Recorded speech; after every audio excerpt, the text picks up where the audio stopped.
taong 2021, marami sa atin ang nais malaman kung anong kapalaran ang maaaring naghihintay sa atin sa bagong taon na ito. Narito ang overview ng horoscope prediction ng bawat zodiac sign. Kapalaran at banal na biyaya ay naririto upang manatili.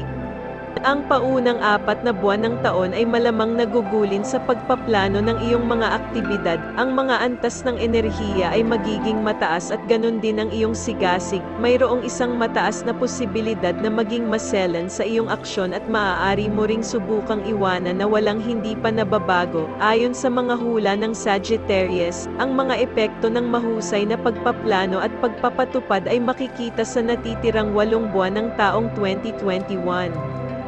Maaari mong harapin ang mga hamon sa iyong relasyon. Ang kapalaran ay nagsasabi na ang pakikipag-date sa bawat isa ng matagal ay maaaring planuhin na maetali sa pamamagitan ng kasal. Maaaring ito ay isang taon kung saan maaaring harapin ang maraming mga kabiguan at pati na rin mga pagkakaiba-iba ng opinyon. May mga pagkakataong ipagpaliban ang iyong plano sa kasal. Mayroon ding mga pagkakataong walang katotohanan na mga pagtatalo o mga kadahilanan na maaaring humantong sa isang pansamantalang paghihiwalay upang sa huli ay magkaayos din. Bagaman madali makipag-ayos, ang tugon ay magtatagal hanggang sa katapusan ng Agosto 2021. Ang ego clash ay dapat na limitado sa perpektong bahagi ng yugto na ito.